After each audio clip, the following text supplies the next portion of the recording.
तो बेटा ये जो क्वेश्चन है इसको पढ़िए। ये क्वेश्चन आया हुआ है 2025 में 28 जनवरी के शिफ्ट 1 में।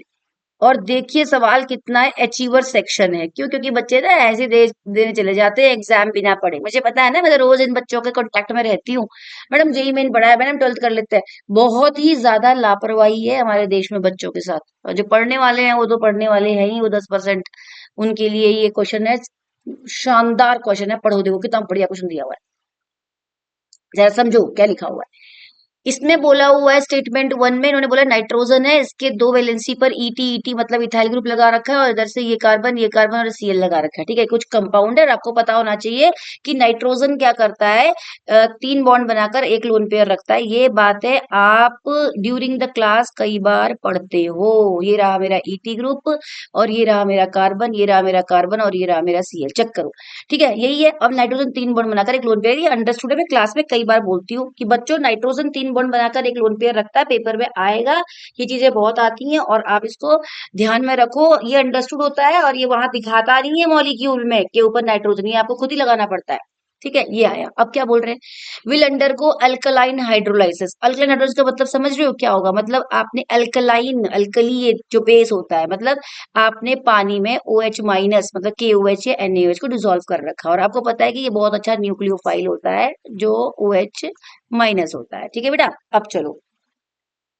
अब क्या बोल रहे हैं कि alkaline hydrolysis at a faster rate. अच्छा जी, फास्टर रेट में हो रहा है देन दिस कंपाउंड। चलो अब करके देखते हैं। ठीक है, उसके बाद सेकंड स्टेप में बोला है कि इसमें intra molecular substitution takes place. देखो वैसे हिंट तो आपको दे दी है एग्जामिनर ने, यहाँ पर पूछने वाले ने। फिर भी आप करके देखो। आपको जब बच्चा एग्जाम कर में जाता है ना, तो सब कुछ पढ़ के जाता है। तो ये SN2 रिएक्शन जब हम हेलो एल्केन्स और हेलो एल्कीन्स में पढ़ते हैं, तो SN2 के अंदर ही आता है, ये इंट्रामोलिकुलर सब्स्टिट्यूशन रिएक्शन आता है उसके अंदर। इसको बोलते हैं NGP या एंकीमेरिक इफेक्ट। तो ये बड़ी क्लासेस में तो बहुत डिटेल में होता है, बट आपकी क्लास में यहाँ पर SN2 के साथ पढ़ते हैं हम। ठीक है, तो ये अल्फा हुआ, ये बीटा हुआ, ये गामा पोजीशन पर आपके पास लोन पेयर या फिर कोई पाई इलेक्ट्रॉन होता है, तो क्या करता है वो अंदर ही अंदर, देखो इसको ये कार्बन मिला, अंदर ही लोन पेयर मिला न्यूक्लियोफाइल, तो क्यों वेट करेगा बाहर से किसी नेगेटिव चार्ज का? तो intra molecular reactions always are very faster with the comparison of inter molecular reaction. Inter molecule समझ रहे हो, जो दो मॉलिक्यूल के अंदर में करते हैं। जैसे यहाँ पर CH3Cl मैंने लिया और यहाँ से मैंने OH- लिया, ये बैक अटैक करेगा, ये फ्रंट से भाग जाएगा। ये इंटर मॉलिक्यूलर है बेटा, ये दो मॉलिक्यूल्स के बीच में हो रही है। अभी हमारा यहाँ पर OH- इंतजार कर रहा है, क्योंकि इतना फास्ट नहीं है, क्योंकि इंट्रा मॉलिक्यूलर बहुत फास्ट होती है। तो अंदर से लोन पेयर इस पर अटैक कर देगा, फ्रंट से ये जो कार्बन है ना, ये Cl है ना, ये बहुत अच्छा लीविंग ग्रुप होता है। मैंने आपको क्लास के बीच में कई बार बता रखा है, halogens are very good leaving group. तो ये फ्रंट से भाग जाता है, और जैसे ये भागता है तो एक इंटरमीडिएट बनता है बच्चों, जो कि साइक्लिक इंटरमीडिएट होता है, और वो बहुत ही ज्यादा अनस्टेबल होता है। फिर इस कार्बन के बीच ये कार्बन था और इनके बीच में बॉन्ड बनना शुरू हो गया, बन गया।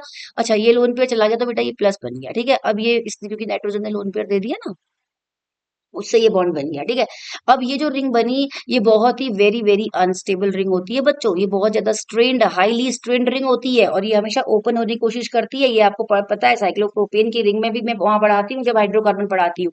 This is a very unstable ring. तो this molecule want to become stable now, तो what it will do, it will break the ring और and then form the product. तो कैसे? अब OH- के पास चैलेंज है, वो कहाँ जाएगा? इस नाइट्रोजन के प्लस के पास। बच्चे क्या बोलते हैं, मैडम नाइट्रोजन ये माइनस से प्लस N पे चला जाएगा। क्यों जाएगा भाई? पहले पूरा सोचो। मॉलिक्यूल को स्टेबल होना है, रिंग को उसे तोड़ना है। अगर वो नाइट्रोजन के प्लस पर अटैक करेगा माइनस इलेक्ट्रोस्टैटिक फोर्स की वजह से, प्लस और माइनस की, तो क्या हो जाएगा? ये रिंग नहीं ओपन होगी, और जब ये रिंग ओपन नहीं होगी तो क्या हो जाएगा बेटा? तो ये कंपाउंड स्टेबल नहीं होगा। तो फिर क्या होगा? मॉलिक्यूल्स आर वेरी क्लेवर, बहुत तेज होते हैं वो। तो क्या करेगा ये OH- वो नाइट्रोजन पर न जाकर इन दोनों कार्बन में से किसी एक पर जाएगा। दोनों का नेचर सेम है, मान के चलो इस पर गया, तो क्या हो जाएगा बेटा? ये वाला जैसे ही कार्बन पेंटावलेंट बनना शुरू होगा, तो ये बॉन्ड एकदम टूट जाएगा इमीडिएटली।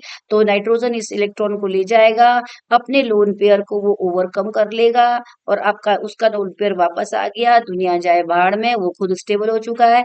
और इधर आ गया हमारा CH2 के साथ OH, ये मेरा प्रोडक्ट बन गया। और ये जो इंट्रा मोलिकुलर रिएक्शन होती है ना, जैसे मैंने अभी बताया, वेरी फास्ट होती है, वेरी वेरी फास्ट होती है। मतलब SN2 जो सिंपल SN2 होता है ना, इससे भी बहुत फास्ट होती है, क्योंकि मॉलिक्यूल के अंदर हो रही है। ठीक है बेटा, अब चलो स्टेटमेंट में आओ। क्या बोल रहे हैं ये हुआ विल अंडरगो अल्कला, चलो ये बात तो हो गई, फास्टर हो गया, पहला वाला करेक्ट है।